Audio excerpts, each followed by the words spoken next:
আসসালামু আলাইকুম। আমরা আজকে চলে এসেছি আখের খেতে। আমরা সেখানে পরিদর্শন করবো আজকে যে আখগুলা কেমন হয়েছে, সেটার আজকে চাষি ভাইয়ের কাছ থেকে ইন্টারভিউ নিব।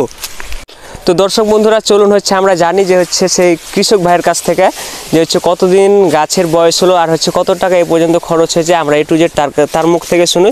দেখতে পাচ্ছেন এখানে কৃষক ভাই বর্তমানে তার জমিতে কাজ করছে। তো তার কাছ থেকে আমরা জানি সে কত টাকা ইনকাম করেছে যাবত আর কতটা খরচ হয়েছে। আসসালামু আলাইকুম ভাই। ওয়ালাইকুম সালাম ভাই। ভাই আপনি একটু বাইরে আসেন ভাই, মানে জঙ্গলে তো কিছু করা হয় না ভাই। এটা আপনারই মানে কৃষিকে মানে আখের ক্ষেতটা, তাই না? জি ভাই, এটা আমারই আখের ক্ষেত, আমি লাগাইছি। তো ভাই যে আপনার এই আখের ক্ষেত, আমরা মানে আমাদের গ্রাম্য ভাষায় এটাকে বলি কুশর। আমরা কুশরই বলি, সমস্যা নাই। তো এই কুশরের মানে আপনার বয়স কতদিন হলো এটার? এই মোটামুটি 3 মাস 3.5 মাস। 3.5 মাস না? তো 3.5 মাসে দর্শক বন্ধুরা ক্যামেরাম্যানকে একটু রিকোয়েস্ট করছি কুশরগুলো দেখার জন্য। 3.5 মাসে দেখতে পাচ্ছেন যে কি মানে আপনার কুশরের কি একটা মানে আকার হয়েছে, মানে অনেক মোটা হয়েছে, তারপরে মানে গাছগুলো অনেক বড় হয়েছে। তো ভাই আপনি এগুলোতে কি কোনো বিষ প্রয়োগ করেন? এই যে যেমন পোকা লাগে সব ধরনের মানে কীটনাশকগুলো কি ইউজ করেন?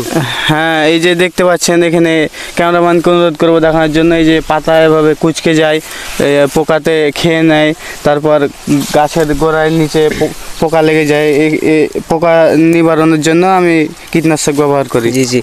আপনি ওই যে আপনার যে নিচে যে আপনার যে মানে অনেকগুলো আপনার দুবরার ঘাসগুলো আছে, সেই ঘাসগুলো মানে আপনি নিজে মানে পরিষ্কার করেন না আপনার বাইরের কোনো মানে কামলা দিয়ে ওগুলো পরিষ্কার করাই নেন?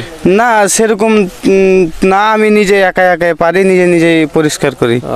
তো আপনার বর্তমানে কতটুক জায়গার মধ্যে আপনার এই যে কুশরের বাগানটা রয়েছে? মোটামুটি 5 কাঠা হইব। 5 কাঠা। তো বর্তমানে আপনার এই যাবৎ শুরু থেকে শেষ পর্যন্ত কত টাকা খরচ হয়েছে কুশরের বাগানটা করতে? শুরু থেকে এখন পর্যন্ত খরচ প্রায় 50 থেকে 60 হাজার টাকা খরচ হয়ে গেছে। তো আপনি কি মানে আশাবাদী যে আপনার 50 থেকে 60 হাজার টাকা খরচ হয়েছে, তো তার চেয়ে কি লাভের আশা করছেন না লস হবে এরকম মানে বুঝতে পারছেন? না, চিন্তা ভাবনা আছে লাভ হবে। জি, লস থেকে আমি বেরিয়ে আরও কিছু লাভের মুখ দেখতে পাবো। তো আপনার মতো যারা বর্তমানে বেকার ঘুরে বেড়াচ্ছে পড়ালেখা করে, তাদের কি এই যে এ ধরনের মানে আনকমন, আমাদের তানোর অঞ্চলে কিন্তু এ ধরনের চাষাবাদ হয় না, আপনি কি তাদেরকে এই কুশর বাগানে আসার জন্য মানে কোনো কিছু বলবেন তাদের উদ্দেশ্যে? হ্যাঁ, চাইলে আসতে পারে, কুশর ক্ষেত দেখতে পারে।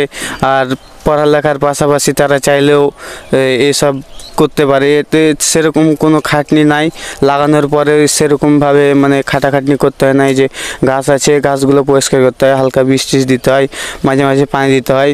মানে ধানের চেয়েও মানে খাটনি কম, চাইলে তারা এসব করতে পারে, সমস্যা নেই। আপনার যখন এই কুশর মানে যখন আপনার পরিপক্ক হয়ে যাবে, সে সময়তে আপনি এই কুশরগুলো কি করবেন? আপনি গুড় করবেন, মানে কুশরের যে গুড়টা হয় সে গুড়টা করবেন, না আপনি এগুলো কেটে কেটে বাজারে বিক্রি করবেন? কি ধরনের আপনি করবেন এটা? গুড় তো আমাদের এখানে মানে সেরকম যন্ত্র নাই বা সেরকম যন্ত্র কিছু নাই। আমি গুড় টুর মানে এখানে হবে না, এখান থেকে কেটে নিয়ে আমি বাজারে বিক্রি করে দেবো। তারা হয়তো বা নিয়ে যায় গুড় বা খেজুর। হ্যাঁ, তারা হয়তো বা আপনার যারা আছে তারা আপনার যে পিচ করে বিক্রি করবে, দেখা যাচ্ছে একটা কুশরের দাম 30 টাকা বা 40 টাকা করে বিক্রি করবে। আপনি তাহলে সে পাইকারগুলো যারা আসবে তাদেরকে সেভাবে দেবেন, তাই না? অনেকে আছে আবার নিয়ে গিয়ে তারা আবার কুশরের রস করে বাজারে ঘাটে বেচে। জি।